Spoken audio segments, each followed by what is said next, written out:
Good evening. Welcome to tonight's On the Edge with me, Theo Chalmers. Tonight's show is 2 hours long and live, so if you have any questions for my guests during the show, text them to 87778 with the word EDGE, a space, and then your name, location and your message, and we'll try to pick up at any that really hit the mark. They're all charged at standard rate, so why not get ready to text? Before we start, I feel I must issue a warning. On tonight's show, we will be discussing some very sensitive subjects, including the activities of Britain's social services departments, the secret children's courts, the forced removal of children from their parents, often based on the opinions of experts who allegedly receive questionable financial incentives, the subsequent secret forced adoptions, and the alleged serious mental and even sexual abuse of children by those in positions of power. You have been warned. My guest tonight is a former Royal Naval officer who is now partly responsible for the radical newspaper called UK Column, who tours the country speaking to ever larger groups of concerned people, many of them parents, and who has previously been a guest on this show, on that occasion discussing the secretive charity organisation called Common Purpose.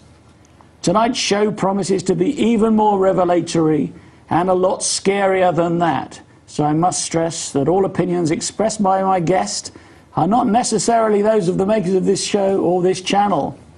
My guest is Brian Gerrish. What a show we've got tonight. Brian, welcome. Good evening.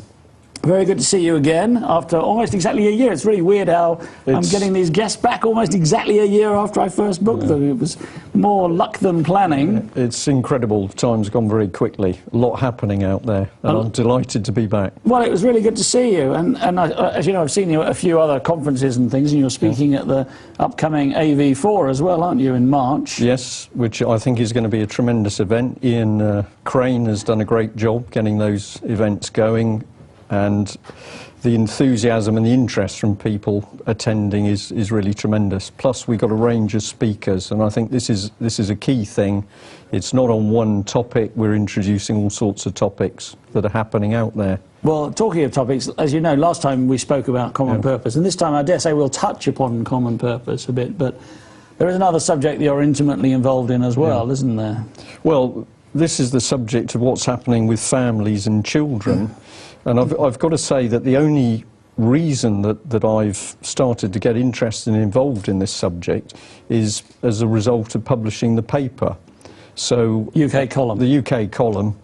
The moment that paper and the earlier version, the Plymouth and Devonport Column, went out, the phone started to ring, and you would have principally mothers, but fathers as well, calling us to tell us what was happening to them.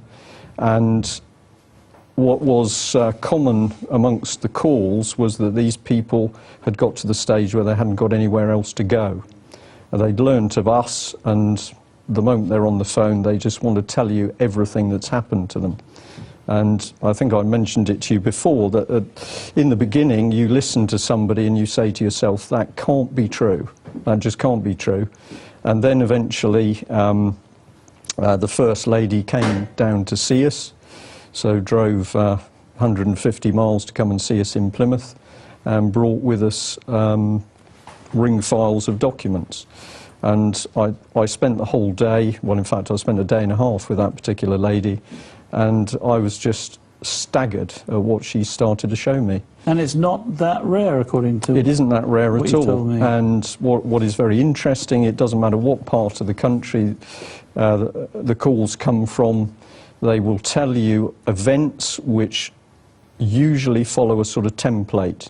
So the people don't know each other, they've never been in contact with each other, they have just suffered an event in their lives, and when I look at that, I can see similarities with other events. And the stories are so horrific that you say, if this is really going on in our society, we have got to wake up and do something about it. And that's why I've stuck with the subject. Some of it is very harrowing, and I must admit I found it difficult on occasions to stick with it, because you're very often hearing some very dark, tragic stories, and if you're not careful, it can pull you down. On the other hand, we're now at the point where we're starting to see people gaining strength from realising they're not alone. Not just because they're speaking to us, but because they're in contact with other parents. And is it also perhaps because they're being believed? And they're being believed. That is actually a very, very good point, because they will tell you that even when they go to their own family, very often the response is, no, this can't be right.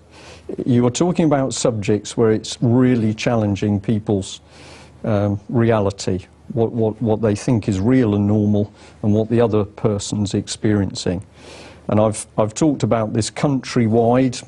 That's England and Wales, but also it's happening in Scotland, and it's happening in Ireland as well. And I took a call in the Republic of Ireland. Or Republic of Ireland, yeah. And Northern Ireland, presumably. And Northern Ireland. But I took a call from a new lady last week who's over on the west coast of Ireland, and I think I'm allowed to say she was very relieved just to be able to talk to somebody who believed what she had to say.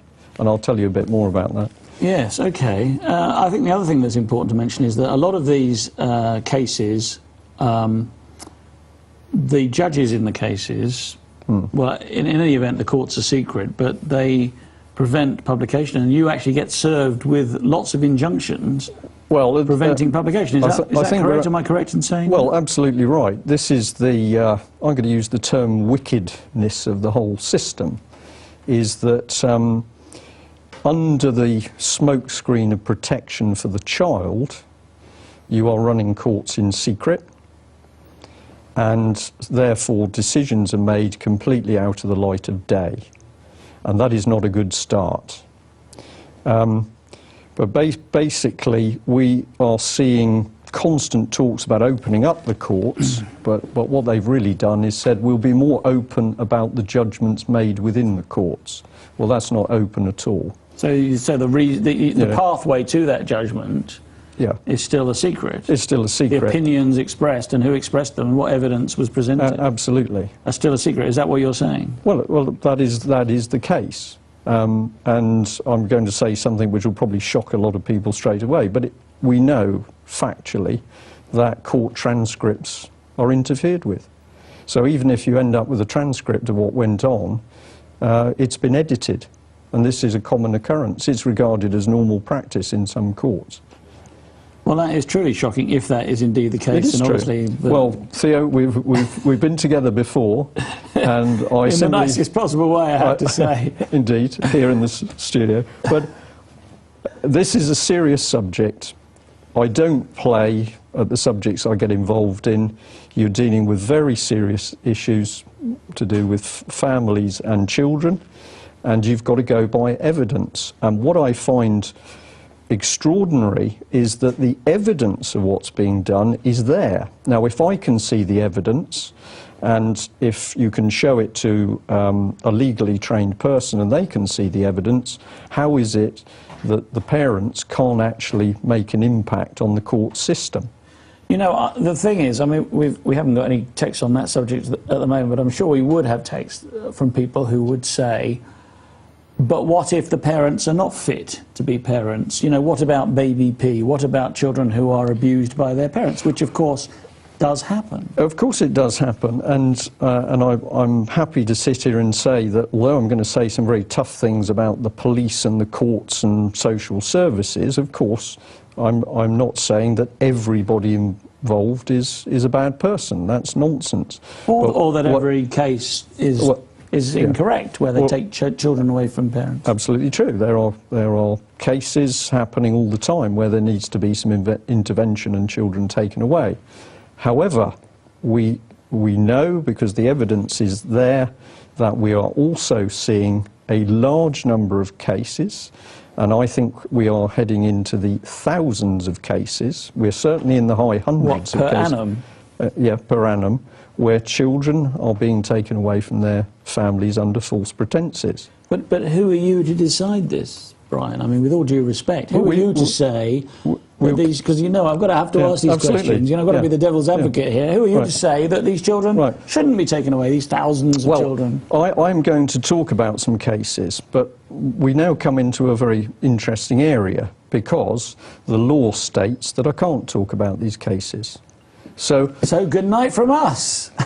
no, because we can do some things. But this is one of the key bits for the viewers to understand, is that we have created a system in this country where the state can take people's children away, but we cannot openly talk not only about what happened using names and detail, but we cannot even show the documentation to prove that what we are saying is correct. So is this a standard thing, or is this because of injunction? Well, this is because of the gagging of the family court system. So this is just without exception?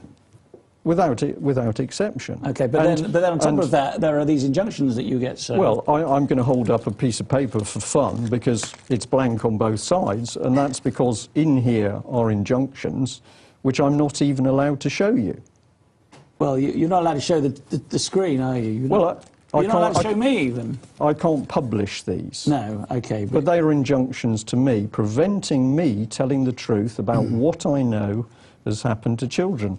And in one case, and I'm sure good old Plymouth City Council will be delighted to hear me mention their name, Plymouth City Council got so excited that they gave an injunction before we even got near publishing anything. It was simply as a result of talking to the family concerned. So they knew that, somehow they knew that you were talking to the family? Well, this is where we've got a very interesting system coming up in our cities, where there is a professional political grapevine that makes it its business to know what people are doing.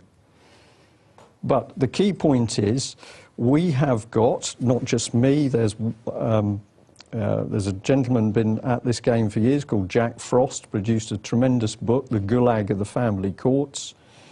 Ian Joseph is another man who's been doing a lot of work, produced a book with facts and documents, etc.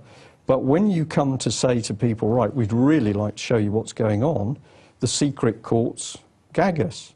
So you can't present the evidence. But you can talk about cases if you don't mention the names. Indeed, and tonight what I'm going to try and do is get over for the viewers the circumstances of cases where I'm going to try and emphasise where you are seeing this template pattern. And all of the cases I'm talking about are real cases. I think you will be very surprised at some of the things I'm going to talk about. But if somebody is sitting in their armchair at home and said, well, Brian, this is all very well, where's the evidence? I say, I can't show you the evidence. I brought 2 files to be able to say to the viewers, evidence. I could have brought 100 files in. So the evidence is there. But I can't open these and show you on camera because of the gagging through the courts. Now, if everybody in the court was an honest, upstanding, moral person, maybe the system would work. But if you go and look on websites that have been tracking corruption amongst the judiciary, for instance, we will see that there are judges using rent boys, there are judges swindling, there are judges doing all sorts of things. So what happens... I have to say that this is my guest's opinion. It's all in the national press. Okay. Fair enough if it's in the public domain. If you go and put judges and press in Google, you will come up with story after story of improper behaviour by judges. Okay. Now, if one of those judges is the judge presiding over a family court case in a secret court where he or she has total control over that court, we have brought the families into a very dark, dangerous place, because that perverted judge can make decisions which the families have no way of challenging. Is there no appeal? Well, they can appeal, but the system is controlled. Okay. This is where... Let me read you some text. I've got one from Sean in Bugbrook in Northants. Yeah. And he says, is it true that local authorities get money from central government if they have to take children into care? Well, this is absolutely true. And at the talk I did at Alternative View 3 in Bristol, I put up statistics where some local authorities have been taking millions of pounds. From government? From government for putting children into adoptive or care arrangements. And that doesn't even take into account the amount of money that the barristers and solicitors are clawing in on both sides of the case. And if you go through the files and you look at the invoicing, you'll see law firms casually saying, well, we'll have another 20,000 on this case, which is all coming straight out of the public purse. They are taking public money as if it's sweeties. Well, here's an interesting text from Vinny in Kent. He says, anything that binds us together, clans, tribes, families, is being destroyed, replaced by controlled bonds, music, sport, TV, etc., all negotiable. Do you feel that? I think that gentleman's absolutely correct. Yeah. Now, somebody else here called Media says, talking about you, he seems to put enough fear into people, go against the government, they will take your kids. He is doing the dirty work for the elite. And somebody else earlier said, once naval, always naval, and he doesn't trust you. So how would you get over that? Well, those two, well, I can only say all of the talks that I've done, I've been completely open. These people are very welcome to speak to people I've dealt with and helped, and they can judge on that basis. But I smile to myself because those sorts of remarks are typical of the way society has been driven. We are now heading towards a sort of Stasi state. We've got 20,000 public sector snoopers. We've got local councils listening into telephone calls now. They have that ability to do that.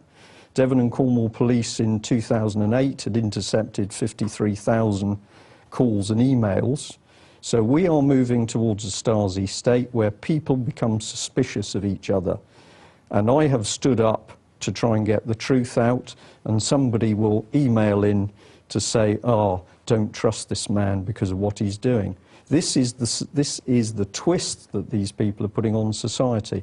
I don't earn out of what I'm doing. On the contrary, money comes out of my personal pocket. I spend hours travelling to give talks. I take ridicule and abuse from some people. I still do it because I say I am trying to get the truth out and help people who haven't got anybody to speak for them. So I can take those comments because I know that overwhelmingly I get support from the public. OK, well, let's talk a bit more then about the way that these courts work, shall we? Yeah. So should we talk about an example without naming any names? Well, I think one case, if I give a little background, I've had to make some notes here because there's quite a lot of different subjects. But one of the first cases that I came across was to do with a family in Wales. And the story was quite a common one, that basically the girl, so I can only call her a girl, went into hospital. How old was this girl? At the time she was about 12. Okay. And she was suffering pain, a lot of pain.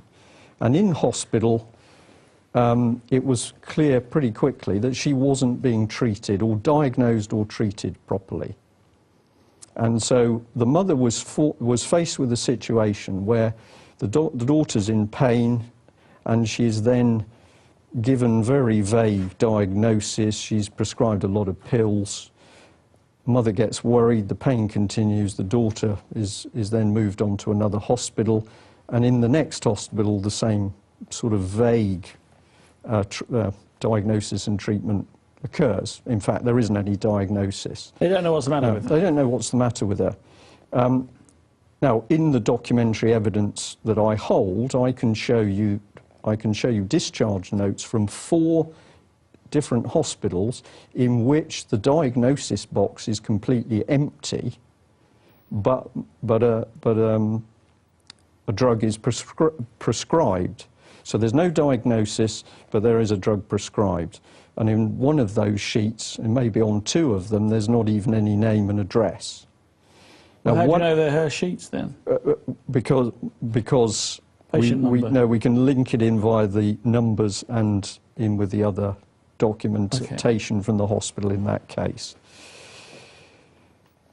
There was a prescription of oral morphine, which was so massive, if the mother had actually given it to her daughter, the daughter would have died. And a pharmacist in one of the hospitals was absolutely shocked to see. Now, what did the mother do? The mother started to protest and to complain to the Health Trust. And what then happened was a doctor, and you can see it by his own letters, manoeuvred into engaging social services. And they then worked to say that the little girl was making the pain up and that the mother was suffering from Munchausen by proxy. Munchausen syndrome by proxy is where people fake diseases in their children or other people rather than themselves, which absolutely. is Munchausen. So you gain sort of recognition out of the suffering of somebody with you. It's been discredited in a lot of cases now, but the sequence of letters and documents show that. Now, eventually, the mother is beside herself because she's got a daughter in pain who the local authority is still insisting goes to school, and that girl did go to school in pain. Eventually, the mother took her to America in order to get a diagnosis, which she did, and the girl was suffering from Zollinger's disease. Now, Zollinger's disease is a multiple perforation of the gut. If you like, it's like an ulcer, mini pinprick ulcers. It's intensely painful. I'm told that the pain actually radiates right through your back. When the girl was in America, she was removed from her mother and grandfather with the assistance of the American police by British social services, brought back, put in a psychiatric unit, and to cut the rest of the story short, she has never been reunited with her mother. But surely the mother would have said, but she's got Zollinger's disease. It didn't matter what the mother said, because you can see in the sequence of written documents that the local authority, working together with a paediatrician, working together with social services, and a bent court system, none of that system was going to pay attention to anything she said. In fact, that system victimised the mother. There is a court transcript where one judge actually says in the transcript that in his opinion, when the girl was taken, i.e. in America, by social services, in his opinion, the mother had not broken any law.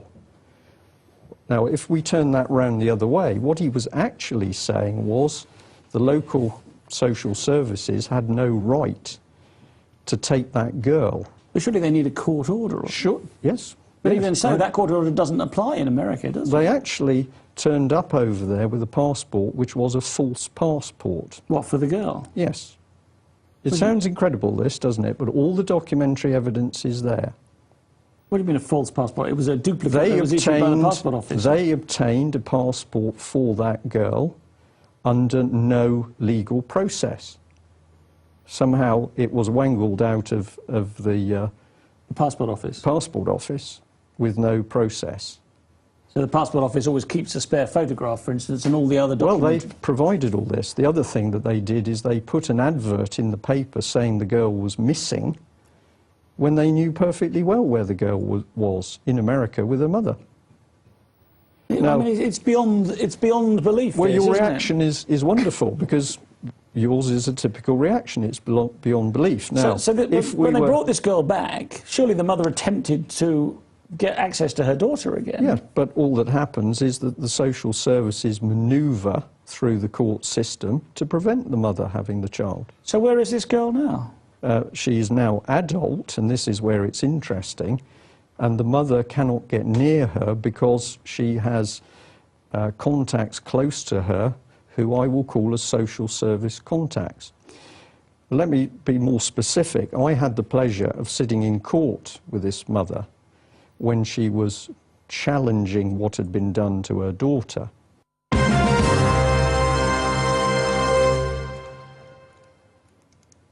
Welcome back to On the Edge with me, Theo Chalmers, and my special guest, Brian Gerrish. Brian, just before the break there, yes, we were talking about, we were talking about the child who was taken to a hospital in America by her mother. And then taken by social services. And then grabbed in America by social services. Yeah. And then you were sitting in court with the mother. This is when presumably she was attempting to get... Recently. This was recently. Last year. But you say her daughter's an adult now? Yes. So what, she's 18 presumably? Or? She's over 18. Okay, she's over 18. This is quite interesting because we ended up sitting in a court where there was a quasi-family court. What's that then? Well, we weren't too sure because there were members of the public present in the court, but the judge appeared to want to steer the proceedings as if we were still dealing with a child. But what I was going to say, this is the key bit, is that in the court, where the mother conclusively showed that at the time her daughter was removed from her in America, the local authority did not have any lawful document or arrangement to permit them to do that. So what they did was illegal and unlawful. The mother had 4 witnesses who were prepared to testify that the council had broken the law. And what was interesting about the witnesses is that they were all local councillors for that council. And they were prepared to testify an oath what they knew about what had occurred at the time, and also the fact, and one of them wrote a particularly good statement in which he said, in his opinion, the council had broken the law. This is one of the councillors? Yeah. Presumably was he an opposition councillor to the party in power? Or? No, as it happens, no.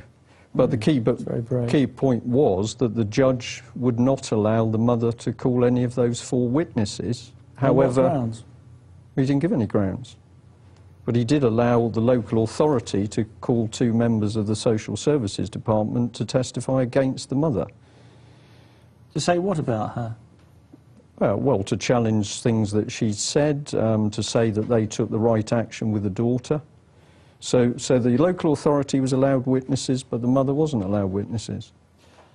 OK, well, this does seem, of course, hugely unfair, but I've got a text here. How did the girl get to America? She must have had a passport, so why did the Social Services have to forge one? She was on her mother's passport.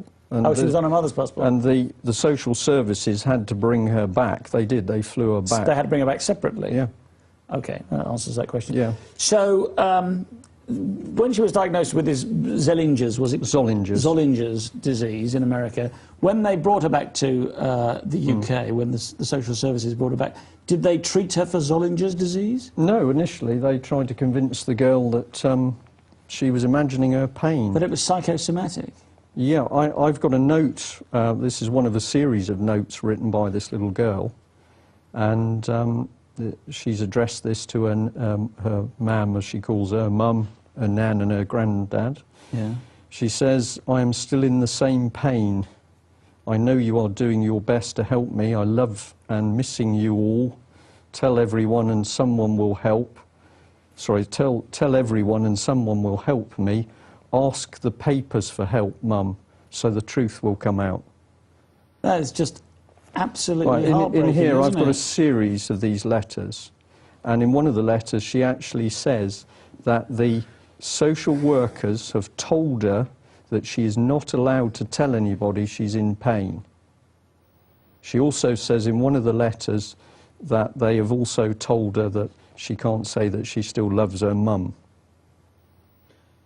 Well, that beggars belief, doesn't it? That's what kind of people are these? Well, this is the very interesting thing, because when you hear it from one mother or one child, where it's more fundamental, you start to find that there are many other mums and dads that have got this sort of evidence with notes smuggled out from the children, where the children, particularly when they're older, they're 10, 11, they are begging to come out. They know where they want to be, and their opinions are not taken into account. Neither are the children brought into the courts.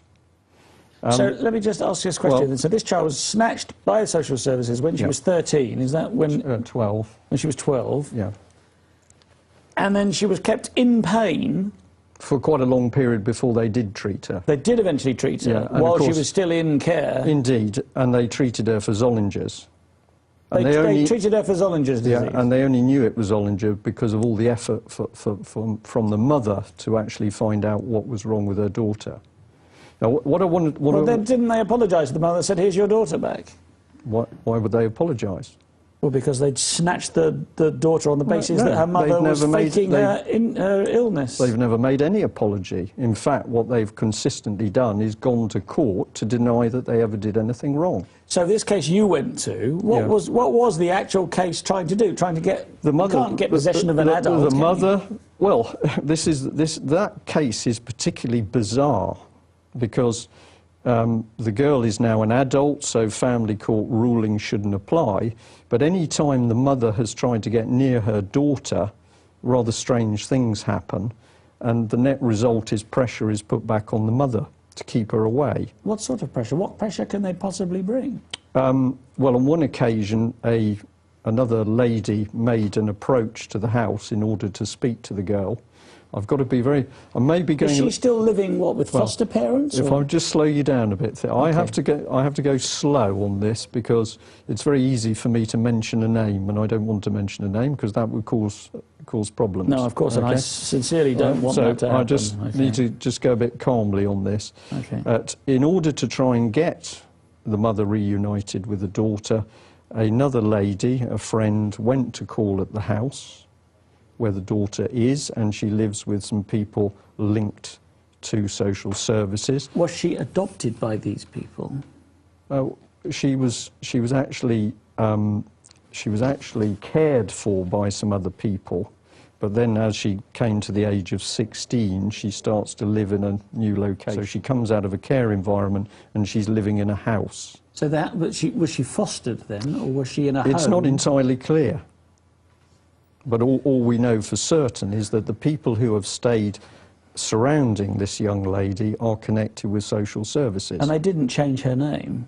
No. Or did they? No, they didn't change her name. And did they abuse her, apart from the fact they denied her the treatment that she so urgently required? Local people who met her, who have met the girl, and indeed her grandfather bumped into her in the street on one occasion, and he went to hug her, and the girl said to him, "Grandad, don't touch me, because they'll know."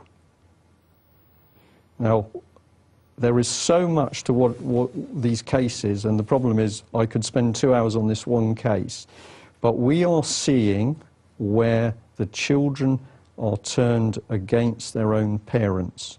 A common trick, and this is often done on fathers, is the fathers are not told when there's an opportunity to visit the child.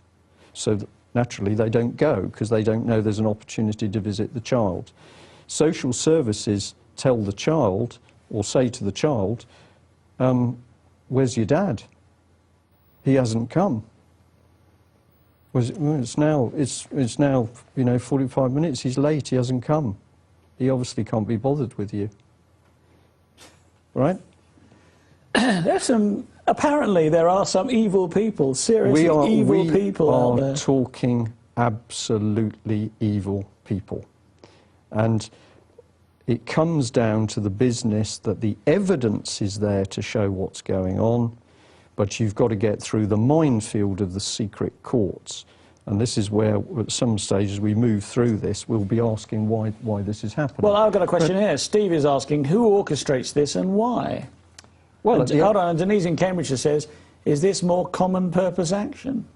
Well, because of the programme tonight, we decided we're going to go for the subject of what's happening to the children. Yeah. I don't want to go into detail about common purpose, but I can say that we are increasingly suspicious of common purpose's role within the public sector, including social services, because, as I've said many times before, there's a regular tendency that when you find common purpose, you find other problems. And since on my website, cpexposed.com, we've recently flagged up that 2 serious paedophiles have been involved with common purpose, we need to watch them. And again, I have to issue a warning that those are the opinions of my guests and not necessarily the opinions of this show or this station. The information I've just given you is correct because there are 2 paedophiles. We can name them because they've been in the press. One is James Rennie, who was leader of a gang in Scotland who were abusing children down to the age of months.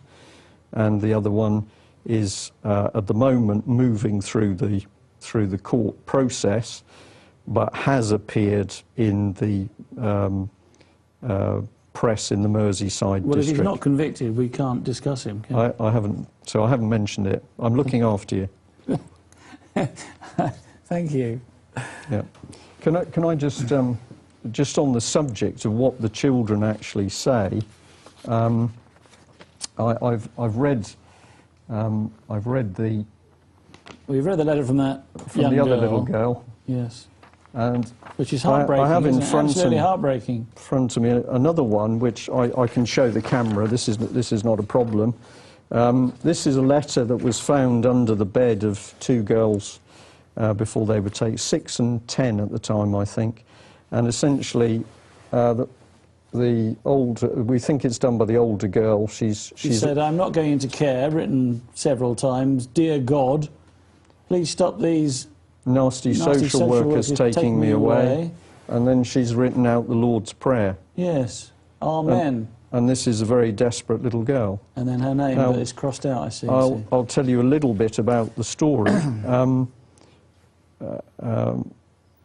We had a couple where the mother had some mental issues to the extent that she was not treating the two girls well, neither was the grandmother. And the mother's condition deteriorated until she was self-harming, and eventually she went on to set the house on fire. So in that instance, you would say it's a good thing to put the children in care, wouldn't Well, no, because there was a perfectly capable father. And the girls indeed went to live with the father, and they were very, very happy with the father. But the mother, in her state, brought social services into the process, and social services took the girls away from the mother. From the father. On what basis? On the basis that there was a risk of harm. And this is where you need to really understand how powerful social services are, because a social services worker can write a report in which they make, and do make, totally unsubstantiated accusations, and that evidence is then used to take the child away. Now, I know that out there are going to be a lot of social services people who are finding this very difficult to listen to, and they'll be saying, that doesn't happen in my social services unit, and it may not do. But I will say to them, I'm afraid that the evidence is overwhelming. It is happening in many units right the way across the country. Are you saying that as far as they're concerned, the ends justify the means? And if they've decided that a child is at risk, or they need the revenue, perhaps, from having children well, that's certainly a great incentive. care. If you've got a council whose budget is tight, and they know that they can make money by taking children into care. Are we talking huge sums of money? Well, for some of the bigger London councils, I think one of them's had about £2 million. £2 million? Yeah. Just from putting children into care? Yeah, absolutely. What about adoption? Do they get more for adoption? I'm not sure on that, and this is where I will happily state my limitations. There are other people who've done that sort of detail much better than I have. Where I believe that we've started to do something which other people haven't been doing is we're printing the stories in order to try and break through this secrecy. Well, Brenda in Hull is saying just one word: monsters. And I've got to say, Brenda, I'm not going to argue with you. Absolutely. But what is very, very worrying is that you see a template with the actions. That there's a family, an event happens, maybe it's a dispute with a neighbour. Social services get involved. They write a report. The mother or the father will say the report arrived and it was totally inaccurate. But then we've got to deal with social services, but I don't want to deal with social services. But then they get the police involved, and then we have to attend the meetings. And then there is the attempt to take the children away. Isn't there also something that happens to a lot of these parents where they're told they need to have a psychiatric assessment? Absolutely. You want to describe that for me? The case that I've mentioned with the mother self-harming, the father eventually had a psychiatric assessment written on him by a man he'd never met. Well, he never met him even for the assessment? No. It was just completely fabricated? Two girls were assessed although they'd never had any problem, but the father was never directly in contact with the psychiatrist who wrote the assessment. And this psychiatrist was paid a big fee, presumably? I would imagine a very fat fee. And of course, if he wants more of that work, then I also imagine, and you know, I'm not making any suppositions here, but I'm asking you the question, would you say it likely that the psychiatrist realises that what is required from him is to say what the social services who are paying his fee? I would say it's very likely. A figure that was suggested to me for the annual value of money circulating through the family courts was 20 billion pounds. Per annum? Per annum. Well, that's, you know, that's an incentive to do wrong, isn't it? Yeah. And what is interesting is that it isn't just a question that the children are taken away. There's often with it the fact that the mother and father, or the man and the woman, if they're partners, are played off against each other. And there have certainly been cases where the man has been told, well, if your partner's going to keep the child, you need to split with her. So they actually break the family apart. Okay, well, is this about money, or, you know? No, I believe this is something different. This is to do with out-and-out social engineering. Well, okay, so you're accusing the government of having a master plan. I'm accusing the government of having a master plan which is actually to undermine and destroy families. And for what end? Because ultimately, if you look at police state type regimes, they want the children free of influence of their parents so the state can claim them. And that's been going on in China, it's been going on in East Germany, it's been going on in the Soviet Union, and it was certainly going on in Nazi Germany. So when we look at the scale of this, you say this isn't something that's just happening in we'll say the southwest. I won't mention a county and embarrass any. It isn't something that's just going on in the southwest. It's happening right the way across England, Wales, Ireland, Scotland. So there's an agenda running. And the evidence of the cases shows you this pattern. And then you have to say, these people can't do these things coincidentally. They must have been taught how to do some of these things. You see, people will say that, you know, that starts to sound like a big conspiracy theory, doesn't it? You know, you can understand individual councils doing wrong for money. Yeah. But then when you say it's a master plan of the government... Well, I can say it's a master plan because I have the privilege of sitting here knowing the cases. And if we let's start to add some numbers. There's a very brave lady who's no longer in the country at the moment in order to protect the young child. She's already had a young son taken away from her, and she knew that if she stayed in UK, they were going to take her youngest child. So she's moved out of the country, and she is another one of the very brave people working to try and expose what's going on. She told me about 3 weeks ago that she's now up to 135 cases on her books, and she is one of a very large number of people campaigning now. We're certainly talking 100 key campaigners. So this is where we know that we're ultimately looking at thousands of cases. Well, there was one case recently, wasn't there, where the family fled to Ireland, where the woman was told, even though she's got a partner as well, that she was too stupid to have a baby. Well, even though she was pregnant, of course. Well, this of course is very interesting, because is that about money? Was it just simply that there was another baby that could be taken for money?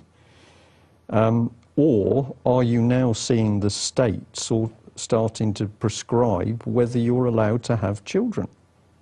Are you too stupid to have children? Well, am I too stupid? Well, that's a question, but a key question is, who is entitled to ask that question? Well, no, and who is entitled to decide? Or to decide, yeah, okay, I'll give you that.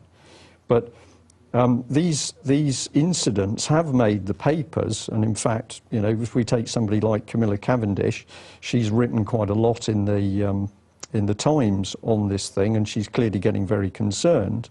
But at the moment, what I'm going to say is that many of the journalists who are beginning to get interested in these child cases aren't seeing it on a broad enough front. They rather regard it as a terrible case here and a terrible case there. They are not starting to say, hang on a minute. They're not joining the dots. They're joining the dots up. Okay, I'm getting several texts that are saying similar sort of things, so I think we need to sort this out now. There's somebody calling themselves Mr. McWhirter, says, "Hi Theo, Brian is using these cases in an abhorrent manner to pursue his vendetta against the Labour Party. Do you have a political agenda, Brian?" I don't have any political allegiance. I'm not a member of any party. I will not be a member of any party. And if this gentleman reads the UK column or listens to any of my talks, including the most recent ones, he will discover that I am equally scathing about the Tory party and the Lib Dems. And if you go to ukcolumn.org, you can read the UK column. Yeah. So after this show... And I will also say that a wonderful thing, because we're going to be upbeat towards the end of this programme. I do hope so. But a wonderful thing that's happening at the moment is I can tell you that information being provided to us and help we are getting is coming from cross-party. And if you want to talk Labour Party, I can tell you that old Labour people, councillors and Labour Party members are salt-of-the-earth people who are helping us to try and expose what's going on. I think it has to be acknowledged that there are lots of good people. Absolutely, yeah. But a lot of good people are asleep. And also, with this subject, some of it can be so harrowing, people just don't want to go near it. If you start to get into the cases where the children have been horribly abused, there are a lot of people, they just can't deal with it. They switch off. They say, I can't deal with it. They go away. Well, I've got to say, I can understand that. It is harrowing. But we've got to confront it. We've got to confront it. It is no good saying, well, I've read something in about a little girl and she was horribly abused and there's no justice and I'm going to go and sit on my bottom. Well, I can't do that. You do naturally think that if there is clear prima facie evidence that a child is being abused, that child will be properly cared for by the state, by the local council or by social services or whoever. But that doesn't seem to be necessarily the case. It isn't the case. We are not saying, and I'll come back to this point, we are not saying that children are not taken into care and cared for properly by very caring carers or adoptive parents. That is happening. But what we are saying is that alongside that, we are getting so many of these other cases that one, people have to be warned, and two, we have to do something to assist the parents.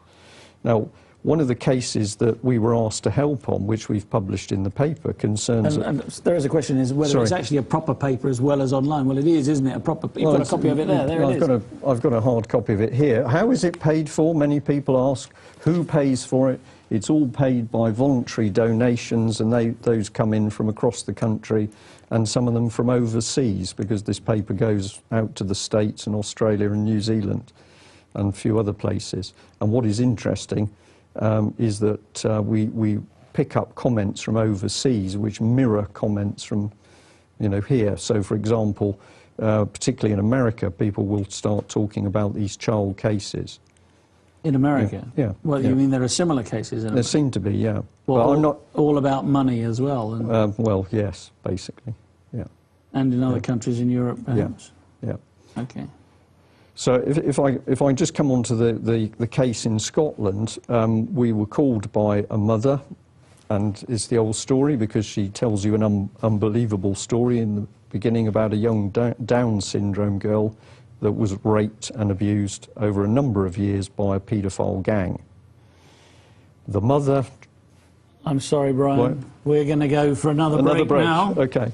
Once again, if you'd like to text in your questions or comments for Brian Gerrish, please do so now. See you very soon.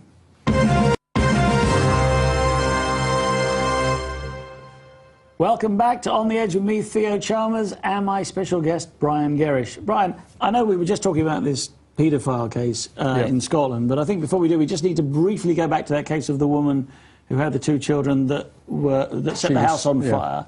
Yeah. So what happened in that case? Because somebody texted in and said, so the woman who set the house on fire, she shouldn't obviously get the children back, or something like that. Right. What actually happened in that case is the girls went initially to live with their father and were very happy, and the mother was suffering ill health. Yeah. There was a psychiatric assessment of the father in his absence. Social services are in, the psychiatric assessment of the father. The girls were then taken off the father and they were given to 2 ladies as carers.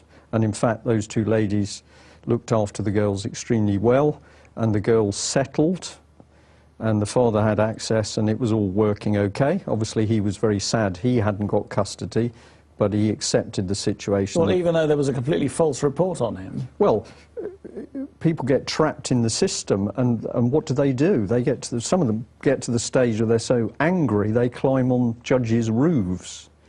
Well, this is Fathers for Justice. Yeah, and this is why people like that, they dress up like Batman. Right, well, let's answer the question. But this is why some people get so aggressive, because they get trapped in a system where there is no way they can get justice, and this is where they start to head towards the demonstrations. But the 2 girls were taken from the father with the help of a psychiatric report on him, and he was never assessed on a one-to-one basis. In any case, he'd never done anything wrong. The 2 girls were put in the care of 2 ladies who treated them very well. The girls settled, and then out of the blue, social services appeared and took the girls away from the 2 ladies and gave them back to their mother. The woman who'd set fire to the house? Absolutely. And was she reassessed or something? And mistreated the children. I don't understand. You know, the father does nothing and is judged to be incapable of looking after the children. The mother clearly has been incapable. I'm not saying that she's not. Right. She's beyond redemption. I'll come back to the Scotland one. Let's follow this thread about how these cases start. A lady calls me from Ireland, which I said, on the west coast of Ireland, and she's lost, I think it's 2 children. Now, I only spoke to her last week, but the pattern is there. It's very interesting. How did the problem start with social services? Well, she gave birth in hospital, and she was in hospital, little baby girl, and one day her partner is there with her, and he said, "I'll change the baby." Now, he'd changed children before, because he'd had... Changed the nappy, you mean? Yeah, he'd had other children. While he's changing the nappy, a member of the social services comes in and asks what he's doing, and he said, "I'm changing the nappy." And there was a strange questioning of why he was changing the baby's nappy, and that escalated into the police being brought in. And that was the start of social services getting involved and subsequently taking the lady's children away from her. What, all of her children, not just this one? 2 of them. 2 Did children. she already have one? She had a child. I'm hesitating slightly because this is a new case for me. I believe that she already had another child. I don't know whether that was a boy or a girl. So because the father of the child wanted to change its nappy, and that's a crime, is it, now? Well, it's quite frequent that the first contact with social services is over something which appears quite bizarrely simple, maybe a row with a neighbour, and then social services. I have one lady, I know her case very well because she's done a lot of work for us. Her story is that she came home, came to a house home, I think she'd been shopping one evening, and was surprised to see a police car parked outside of her house. And as she got level with the car, the passenger window was wound down, and she was even more surprised to see a lady she knew as a friend sitting in the front seat of the car. And the lady said to, I'll call her Jane, said to Jane, the lady that we know, "Oh, there you are, Jane. We were worried about you. We thought you'd committed suicide." She said, "What?" And the woman repeated it. And that was the start of social services getting involved with her and her family, and subsequently her 2 children were taken away from her and given into the custody of the father. Why did this neighbour think that she had committed suicide? Well, ultimately, the neighbour appears to have been part of concocting a complete fabricated story in order to help get social services involved.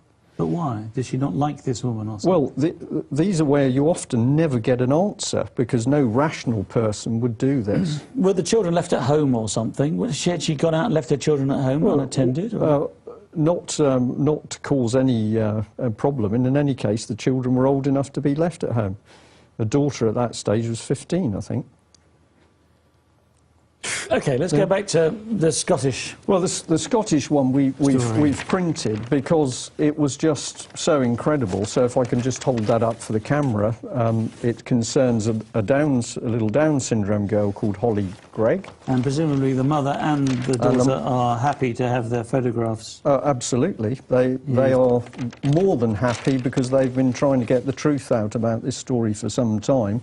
And they are delighted that we've printed it. And I can also say that Holly herself is calming down and reacting better, because she now knows that people believe what she said. I understand that the BBC was doing a programme about this in Scotland. Absolutely, the BBC started to work with the mother on this case in order to do an investigative programme, and then suddenly they withdrew their support. But let me tell you the story about the case first. Please do. The mother discovered that family members were abusing Holly. The girl suddenly started to tell her mum that she was being used sexually by members of the family. And then subsequently, she named with great accuracy a string of other people, which included a sheriff, they included a police officer. A sheriff in Scotland Scotland is a magistrate, yeah, a JP basically, okay. I think is the correct thing. But a police officer, social workers, carers who were actually appointed to care for Holly. And she described in great detail what was done to her, where it was done, who was present, and in many cases there were men and women and other children present.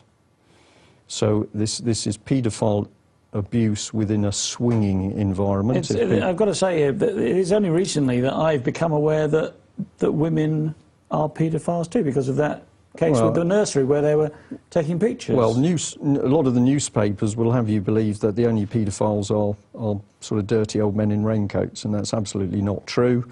It's right through the structure of society. This is why we know, and evidence has shown, that we have everybody from members of parliament, judges, senior military people who are perverted in this way. It is not the case that it's simply some old man on the street corner. And the other thing, and I was shocked to learn this as well, is that the percentage of women involved is very high. I don't believe it's as high as 50%, but according to one police officer, it's certainly around 40–45%. And in many cases, the women can be the worst of the abusers. So there's some facts here which are not very nice.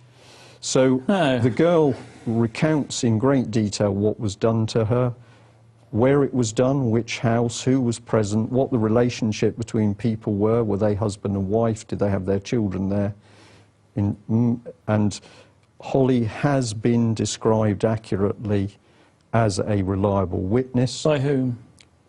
By the assessments that were done by the police at the start of this incident. Investigation? Yeah. Yeah, okay. But no action was taken by the judicial system in Scotland. Why? Well, let me tell you the story and then we'll ask the question why. Okay. The mother tried to fight to get the police to do a full investigation, to take it to court, to get action, and she got blocked and stalled and blocked. And then one day she'd gone downstairs from her flat to empty the rubbish bin, and she found, to her surprise, a group of people standing outside the entrance to her flat, which included a police officer. She didn't take any notice, she emptied the bin, and then as she went to go back into her flat, the police officer said to her, Mrs. Gregg, can we come in? And she said, I was surprised by the number of people, but I let them into the flat. The moment they got in the flat, she was forced to the ground. She had her trousers pulled down and a hypodermic needle stuck in her backside. And when she woke up, she was in a psychiatric unit. And she was in a psychiatric unit for several days until she got herself out by protest and compliance. And then she immediately did something very, very sensible. She went and had a psychiatric assessment. What, on her own bat? On her own bat, and she got a clean bill of health. And then she tried to get this case brought to justice. So what grounds was she told? Why was she told? What excuse did they give that they seized her in this way? They obfuscate. This unlawful way. I mean, they obfuscate, and that means that it's all rather woolly blurry. Yes, we're going to interview some people. Times go past, weeks go past. Have you done anything? Well, yes, we've interviewed this person, although that wasn't actually true. And so the time ticks. It's always to delay, to stall. It's done very in a smokescreen way. Now, eventually, this lady was able to ram through that something should be done, and I've got to jump. She is awarded criminal injuries payment. What, for being seized and sent to a psychiatrist? No, for the daughter. For the daughter? Yeah. But how can you award... Well, for her daughter being habitually raped? Yeah, how can you award criminal injuries if there hasn't been a criminal case? Are they trying to pay her off, do you think? We would think so. Now, this lady... Again, I have to say that is your opinion, and it can't be the opinion of this The viewers programme. can decide for themselves. I can only help get the facts across. So this lady continues to fight. The BBC dropped the case. Now, in a What about the legal case? What about the prosecution? Nothing happens. The police don't do anything. Grampian police don't do anything. What about the Procurator Fiscal? She doesn't do anything. Nothing happens, and in fact, the Procurator Fiscal appears in a Telegraph article dated 26th of May 2001, where she had to apologise to another 10-year-old girl after sexual abuse. It collapsed. There was no case because of the time it took to come to court. And then apparently the judge said that because that it took so long, even though there doesn't seem to be a statute of limitations. Yeah. Correct me if I'm wrong. Yeah. They didn't need to be a case. The judge threw it out because it takes so long to go to court. Yeah.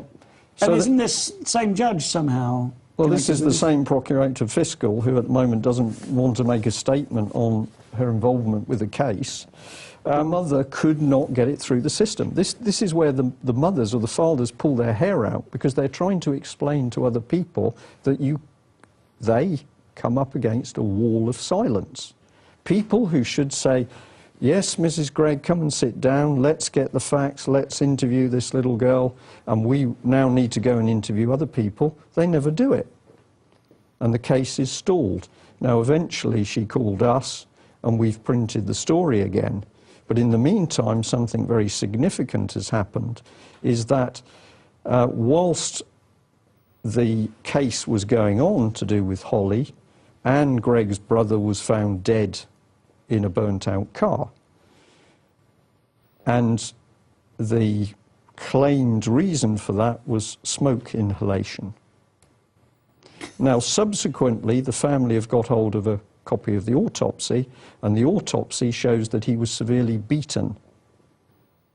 So is this a warning to her, do you think? Well, no, because Holly says that at a particular time, Anne Gregg's brother walked in and saw her father abusing her. So it would appear that the brother was silenced. Now, this is an allegation at the moment. I again have to say this is not the opinion of this station. We need the police to investigate. And I think the police are going to have to investigate again, because that autopsy report is very clear. He died in a car, the car was set on light, but when he was in that car, he'd already suffered injuries. If you're going to kill yourself, you don't beat yourself up first. Well, he'd also had alcohol in his stomach, whiskey, which he never drank, although he was a Scotsman. Well, you don't have a to. Scot. You don't have to drink Right. Scotch whiskey. We're now probably, you're a we've got Scot. people listening and thinking this can't be true, this can't be true. But if they It is like a log film, on isn't it? It is to like- the UK column site, they can not only read the article, they can watch a video where a gentleman called Robert Green describes in great detail what actually happened. ukcolumn.org is Now, the same. On a template basis... And actually, people who go to the site can also ask for copies of this paper, can't Yes, they can if they phone us in the Plymouth office. All the details Go to are the on website. ukcolumn.org, okay. Yeah. Now, on a template basis, that this lady wasn't able to get the authorities to take action on what had happened, and I can tell you without any problem, because Holly and her mother would approve of me telling you this, the physical proof that the girl was horribly abused and raped is there. So we're not just on one young girl's word, the physical damage to her is there, but I'm not going to be more specific on camera. No, I don't think we need to be. Actually, I've got a very good text here from Gwen in Bradford, and she says, this is really a very good question. She says, was baby P left in place Oh, I cannot believe it. My screen has just gone blank. OK, well, I can remember it. Was baby P left in place deliberately, 60-plus visits, in order for people to demand more social services intervention? Well, I don't know, and I have to say I think about that case a lot, because obviously it was so horrible and so serious. But again, I say to you, say to the audience that what was going on? Have we really heard the truth about what was happening there? And why is it that we are seeing people in charge of social services on these vast salaries? Because in the old days, people who were doing the caring, many of them would say, I don't earn much, but I do it because I want to do it. Now, I'm not suggesting that social services workers should be on low or poor pay. But what I'm saying is we seem suddenly to have gone to the other extreme, where people in charge of the whole outfit are earning huge money. And to me, that says that their loyalty is to the person paying the paycheck and not to the people at the bottom of the pile. So I'm deliberately being a little bit guarded here, because I personally don't want to comment on baby P case. I have my own opinion. I haven't done a lot of research on it. But I would say we are not seeing the truth coming out on that case.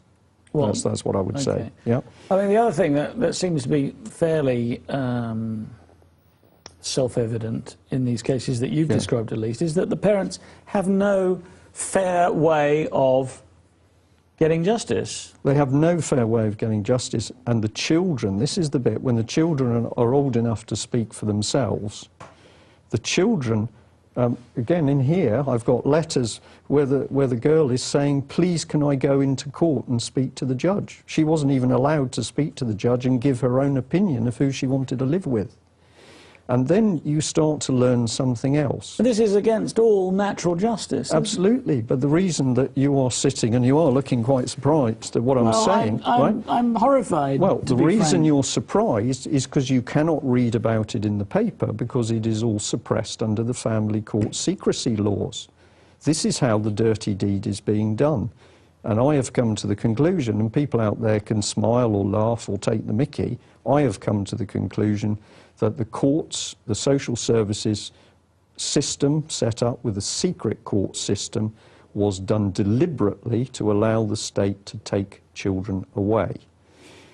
Now, I'm going to come back to that, but I want to come onto this business that you have a mother who's discovered something's wrong. It can be the father. I'm going to stick with mothers because there's more of them come to me. Discovers something wrong, and then they can't get anything done about it. So I have another lady, she happens to be French, married to a Frenchman, but they were living in England. Mm-hmm. She discovers that he is abusing the two young girls. And I am going to say that you were able to see some of that evidence with me earlier. I can't share it with the audience. He was abusing the girls and taking photographs of them. And so eventually, when it got so bad, she went to social services. Social services become involved. And then what happens very quickly is that the mother is the problem, to the extent that they're talking about, can she have contact with her daughters? And this, of course, puts under extreme stress, and the stress of the husband abusing them. So eventually this lady is getting depressed and ends up on medication, not surprising. So we had a situation where all a mother did was went to defend her daughters, and then the mother is treated as though she's an equal abuser. It's counterintuitive, isn't it? Yeah, She's the yeah. one complaining. Yeah. Yeah. Now, what subsequently happened was the mother, who's a very strong lady, regrouped herself, got herself in a better mental state, fought a case, got custody of the two girls in a London court case with permission to take them back to France. So she moved back to France with a big sigh of relief, thinking that they could now set up and start new life together. After a couple of months, she got a knock on the door one day, and it's French social services. And they say that she's got to take the girls into a French court just to see the judge, to see that everything's okay. And the French lady said, I knew what was going to happen. The moment the girls were taken into that court building, they were snatched from her. They were held in a children's facility in France for a couple of weeks, and then they were handed over to English social services, who handed them back to custody of their father, who by that time was working with other paedophiles. Now, I will tell you something else on the unbelievable side. That man had in his possession a modified starting pistol with ammunition, which the mother reported to the police. When you say modified starting pistol, are you saying Modified that it was to fire. To fire real bullets? Correct. And which the mother reported to the police? In a file here, I have the receipt from the police for that firearm. Now, I think I'm correct in saying that offence alone, you are talking up to 5 years in prison. I think it's mandatory, isn't it? I thought it was mandatory, but not in this case, because no action was ever taken against the father. So a father who was an abuser, who photographed the girls, later joined with other friends, and that was known, but the girls were given back. So what you see is a vindictive, vicious twist that the innocent mother then becomes a victim, and she is victimised by the system. And she has not only now not got custody of her daughters, she doesn't even have visiting rights. She can't even see her daughters. Does she know where they are? She does know where they are. Did she not go back to court and say, I want my daughters back? She's been back to court repeatedly, and all that happens is they're led round in a circle. Because what happens, overwhelmingly, and if there are legal people out there, I know some of you are good because you're kind enough to work with us, but you find that the solicitors and barristers work behind the back of the family. And what do? Well, what they seem to do is find an excuse for a follow-up court case and a follow-up court case. And each court case, they're netting 20, 30, 40, 50,000 pounds. We have got to get adults in this country understanding that children are being abused on a large scale through the public systems, and at the moment, no child is protected by their own parents, because social services have the power to intervene on any family. This is wrong. Well, we did have a text at the start that said you don't have to register your child. And well, if you don't register your child, then they can't take that child. Is that correct? That is a procedure which is being put forward by the Free Men movement. Which is, tpuc.org. TPUC, because we know that a lot of the actions appear to be strictly linked to the birth certificate. Now, I am very interested in all avenues that people are trying in order to break this system open. And if this business of not registering children produces results, I think we should look at it. But also each individual parent or guardian has got to take the responsibility on themselves as to what action they take. It's not for me to suggest that they should do any of that. But I know that there are people looking at quite radical action as to how you stand up against a state thinking it can walk into your house and take your children. So the first thing we've got to do is get people to understand the scale of the problem, the scope of it, and the fact the evidence is there. And the sheer injustice. And the sheer horror and the injustice of it. And then, armed with that, something natural starts to happen. A lot of people have been trying to fight this on a case-by-case system. And all that happens is the system sucks them in and runs them round in a circle, and they wear them out, usually. What we need are for large groups of people to come together, to share their stories and experience and evidence. And ultimately, we need to see class actions, groups of people challenging the state, where there is a large amount of circumstantially corroborating evidence. I suppose, yeah, well, if you did a class action, it's very different. It's very hard to break down the individuals within that class action, because you could say, oh, this person was abusive, or this person was was under psychiatric care. The establishment invariably victimises the parents, and the way that it does that is by alienating them. It says, you must not talk about this case to your family, you mustn't talk to your friends. So the state works to isolate the mother or the father or both parents, and then when they're isolated, they can't fight. So what we've got to do is join them together. Now, a problem a little while ago was that there were some brilliant groups out there who were doing great work, but they were working in their own little field. They were fighting for fathers, or they were fighting as mothers. And often there was antagonism between the two groups. And this is where I say, my brain starts to say, was that antagonism created? What do you mean by the state? Yes, by manipulating the groups.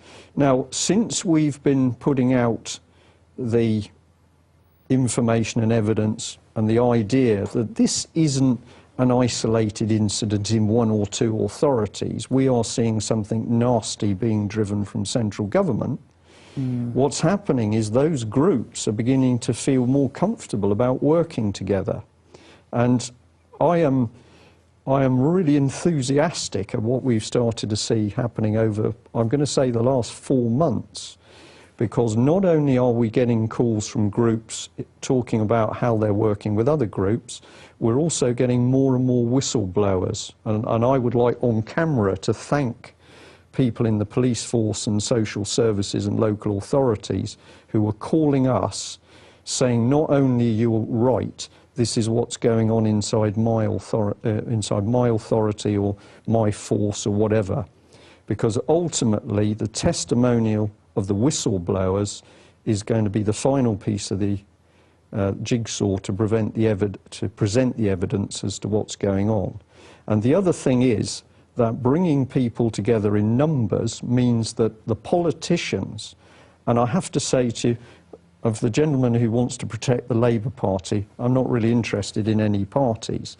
We are seeing an absolute disgraceful avoidance of this issue by politicians. They will refuse to answer letters. They will often use the excuse, the problem isn't in my constituency, so therefore I'm not going to deal with it.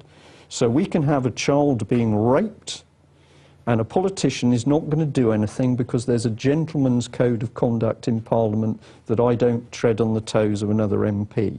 We've got MPs abusing their expenses, lying, taking us to war on false statements.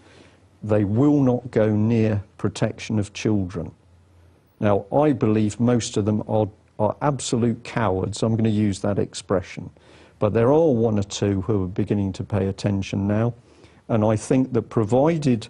Well, I interviewed John Hemming on this programme, who is a Liberal Democrat MP who is trying to do something about children. Well, he has been trying to do things, but I would say to Mr Hemming, you've done a lot of good work, but please will you now come out of the trenches and start actually fighting? because I have to say, I find, I don't want to criticise the good work that he's done, but I think, come on, let's get these people together and let's use the words. Let's challenge the government. Let's challenge the ministers who are running children's schools and families. Well, I think the idea of a class action is probably quite a good one. Well, the other thing that we're doing, and we've got it advertised in here on the Holly page. Now, we've got a provisional date for April. We are looking to, it's advertised on page 3 here under Holly. Fighting child stealing by the state. We want to put together a conference where we bring together families, and of course the first thing that happens when the families mix is their confidence goes up because they realise they're not alone. And they share their experiences and they find out how common, presumably. Yeah. So we want to get these people together. We already know that there are some of these parents who want to speak. They've got the right material, they're not frightened of public speaking, they've got the evidence, they've done their homework, and they are prepared to get up on stage and talk about what was happening. And the moment they do, what is going to happen is all the other people are going to come out of the woodwork. So whilst I've taken, I think, the viewers on a pretty interesting journey, and if there are some of them out there still thinking this isn't happening, I'm just going to say to you again, it is. But we can now see how we can break out of the antagonism and start bringing the groups together.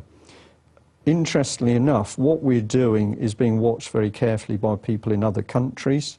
And I'd like to mention a Dutch lady called Roly Post who worked for the EU, and she came to the conclusion, she's written a book on it, she came to the conclusion that she was watching the European Union starting to open up child trafficking with a system which meant that if a child was taken for adoption in Newcastle, that child could be within 2 days given to parents in, pick somewhere. Romania? Romania, south of Italy, wherever you want to go.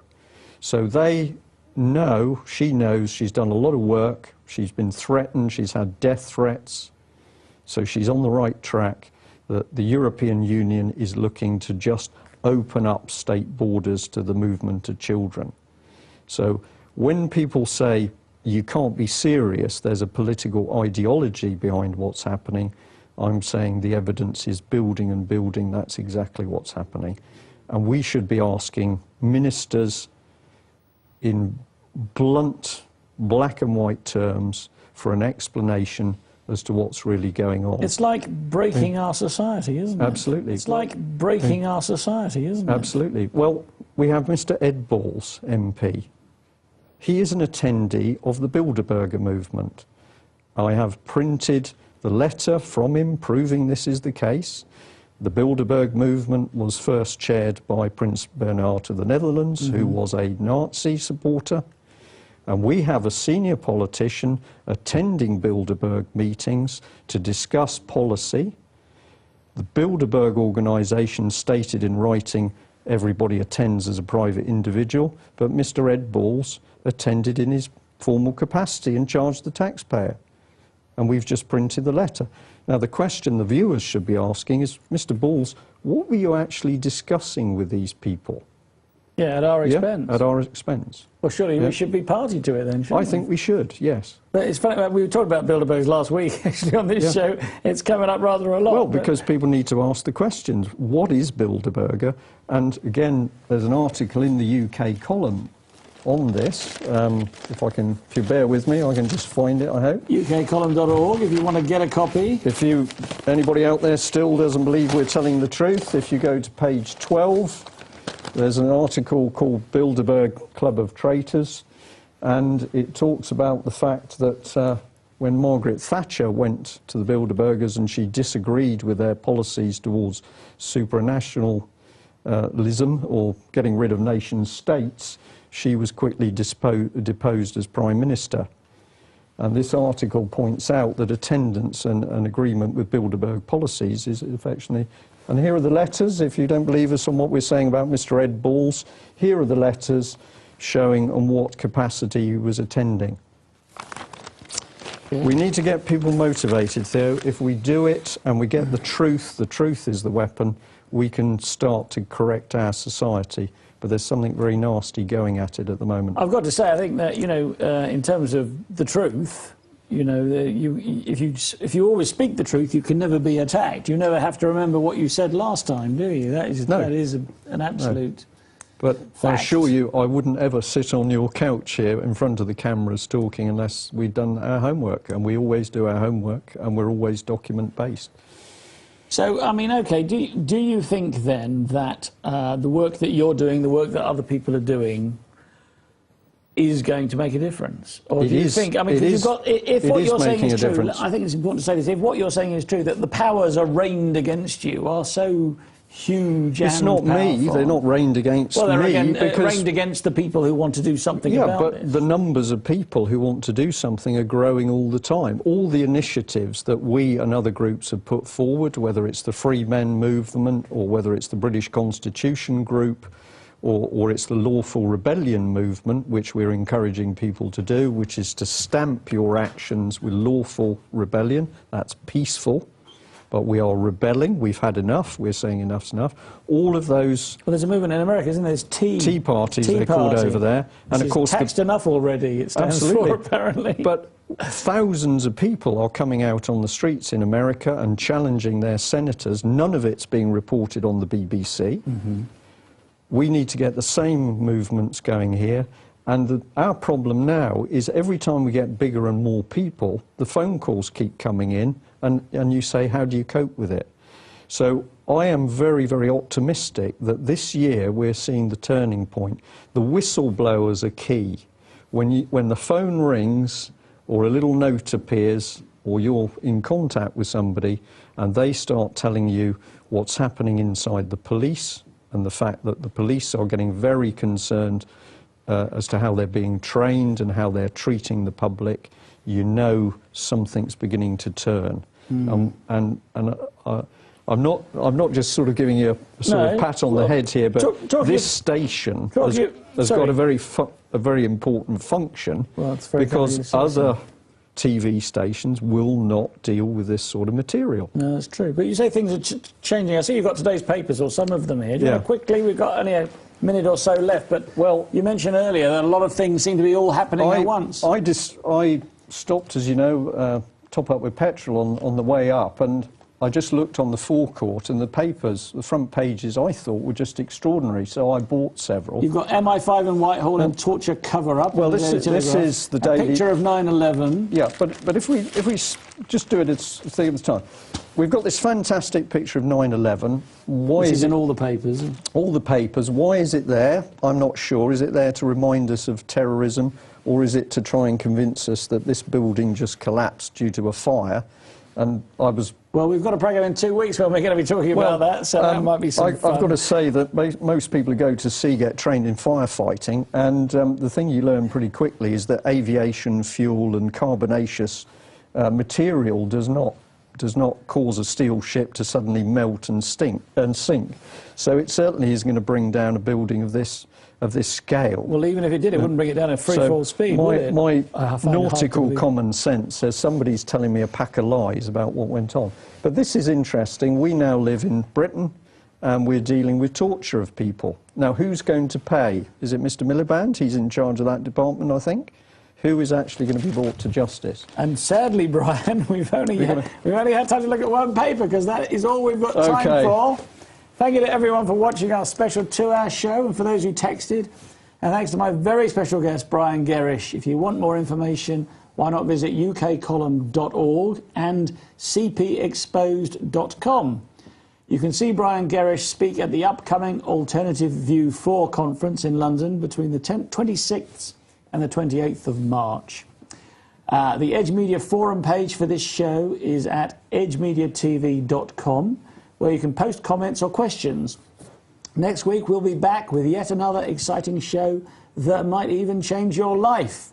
Until then, remember, they're watching you, watching us, watching them. Cheerio.